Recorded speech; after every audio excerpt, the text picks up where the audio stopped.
तो जैसा कि लास्ट एपिसोड में हमने देखा था कि किन्मो अपने 9 एल्डर्स के ट्रायल को पास करने के बाद यांगकांग डायनेस्टी के लिए रवाना हो गया। यहाँ पर उसे हेवनली डीमन सेक्ट के पैट्रियार्क से मिलने जाना था। यांगकांग में आते ही किन्मो ने नोटिस किया कि यहाँ पर तो काफी सारे चेंजेस किए जा रहे हैं। ये सारे बदलाव इंपीरियल एडवाइजर के कहने पर हो रहे थे, जिसे यांगकांग डायनेस्टी के बाकी के सेक्ट अपोज करने लगे। जब किन्मो डाइजियांग सिटी में था तभी कॉप्स इमॉर्टल सेक्ट ने उस काउंटी पर हमला कर दिया। साथ ही एक ईवल कल्टीवेटर किन्मो को मारने के लिए उसके पीछे लग गया। हालांकि किन्मो जैसे तैसे खुद को बचाने में कामयाब रहा, मगर उस बंदे ने तो अपने पॉइजनस रेड बीटल्स उसे मारने के लिए भेज दिए। तो किन्मो ने एक गजब का प्लान बनाया। वो अपनी एक पिल की मदद से उस बीटल की पॉइजनस पावर को और ज्यादा बढ़ा देता है। उस बंदे ने किन्मो को काफी ज्यादा परेशान किया था, इसलिए किन्मो ने भी स्ट्राइक बैक करने का फैसला लिया।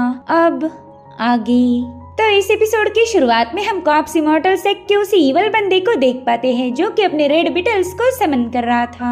और तभी एक बीटल आकर उसकी बॉडी में एंटर कर चुकी। वो कहने लगा, चलो ये तो अच्छा हुआ कि मेरी रेड बीटल पूरी तरह से खत्म नहीं हुई। अब इसी बीटल की मदद से मैं उस लड़के को ढूंढ निकालूंगा। एक बार वो खत्म हो जाए फिर उसकी सोड मेरे कब्जे में आ जाएगी। तब तो मैं सेक्ट लीडर को भी खत्म करके उसकी जगह हासिल कर पाऊंगा। मगर अचानक से उसे काफी ज्यादा तकलीफ होने लगी। वो कह रहा था कि आखिर मेरी ही बीटल्स का पॉइजन मुझ पर असर क्यों दिखा रहा। जरूर से उस बच्चे ने मेरी इस बीटल के साथ छेड़खानी की होगी। और फिर देखते ही देखते उसका पूरा शरीर मिट्टी बनकर गलने लगा।